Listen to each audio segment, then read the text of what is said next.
Family dinners were always a test, a showcase of favoritism, snide comments, and comparisons designed to remind me where I supposedly stood in the hierarchy. That night was no different, except I had a feeling it would be worse than ever. The table was full. My siblings exchanged smiles and laughter, perfectly rehearsed, while I sat quietly, trying not to draw attention.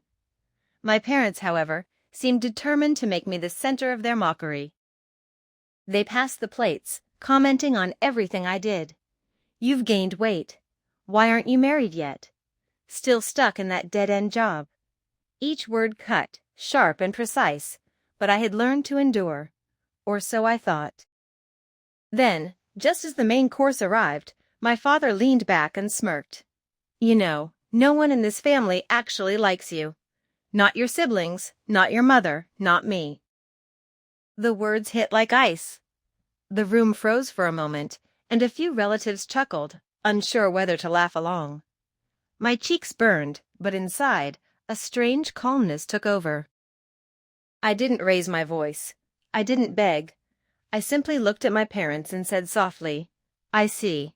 That's very clear. Thank you for your honesty." They blinked, expecting tears or a fight. They were wrong. I excused myself from the table shortly after, leaving plates half-eaten. My parents called after me, but I ignored them. Outside, I took a deep breath. For years I had been their shadow, the child they dismissed and mocked. But this night was different. I walked home quietly, plodding, thinking and reflecting on the years of neglect, ridicule, and dismissal. They thought I was powerless. They thought I would continue to sit quietly, absorbing their insults like always. But I had learned something crucial from every slight, every sarcastic remark, every sneer. Their judgment meant nothing compared to my own drive. By the time I returned, my mind was made up. I would no longer wait for approval. I would no longer tolerate their cruelty. I would take control, not out of spite, but to show that loyalty, effort, and intelligence are not defined by the people who mock you. That night, the fire inside me ignited. And the next time I appeared at the table, I would not be the same person. The days after that dinner were quiet, almost too quiet. My parents assumed I would sulk, stew, and eventually beg for forgiveness or validation. My siblings whispered behind my back, mocking my supposed weakness. But they didn't know this was all part of my plan. I began gathering evidence of years they had overlooked, manipulated, or stolen. Small things at first. Bills they had ignored while letting me cover. Messages they had deleted. Records of favors I had done that never got recognition. Every slight I had endured was now being quietly documented. Work became my sanctuary. I focused on building my own success, my own financial stability, my own life independent of their judgment. I networked, learned, and prepared. Every insult they had ever thrown my way became a lesson, showing me what to avoid, how to strategize, and how to turn their cruelty into fuel. Then came the opportunity, a family gathering under the guise of a casual brunch.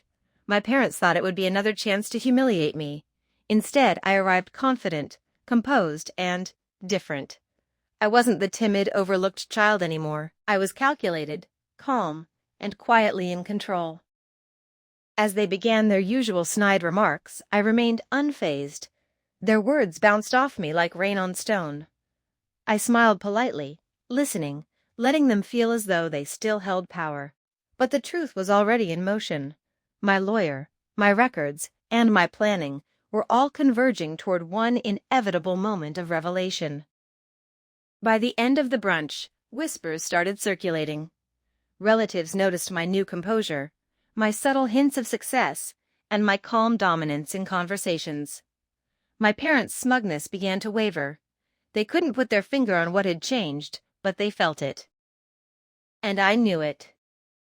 The foundation they had built on mockery, favoritism, and control was about to collapse. They had underestimated me for years, and soon they would see the full extent of what I had become. Because sometimes, silence and patience are more powerful than confrontation. And sometimes, the family who mocks you most unknowingly plants the seeds for your greatest comeback.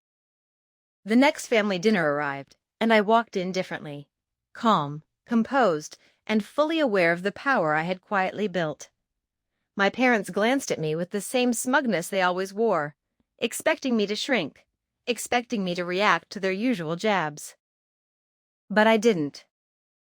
I smiled politely, took my seat, and let the conversation flow. The usual remarks started, sarcastic comments, thinly veiled insults, but they bounced off me.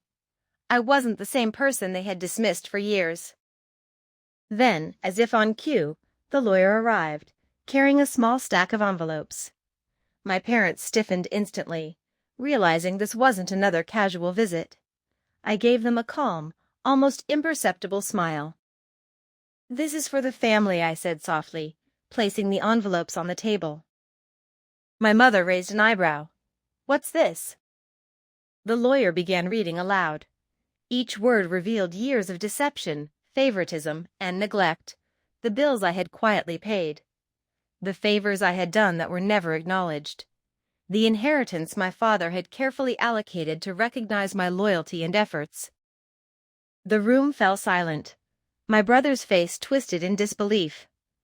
This isn't possible," he shouted. My mother's smug smile faltered. Her voice shook. But he couldn't have meant that. He had. Every asset, every account, every property my father had wanted to reward me with was now legally mine. Their attempts to belittle me, to dismiss me as unimportant, had all been undone. I leaned back and spoke softly, letting the truth sink in. "You said no one in this family liked me. You said I didn't belong. But your judgment never mattered. I belong to myself, and now, I also inherit what you refuse to value." They had no response. The power they thought they wielded over me had vanished. I didn't need their approval anymore. Their mockery had only fueled my rise. As I stood and walked out of that room, I felt lighter than ever. The quiet strength, the patience, and the perseverance had paid off. I had reclaimed my dignity, my father's recognition, and my life. Sometimes the family that mocks you most unknowingly creates the platform for your greatest triumph. And this time, I wasn't just surviving, I was winning.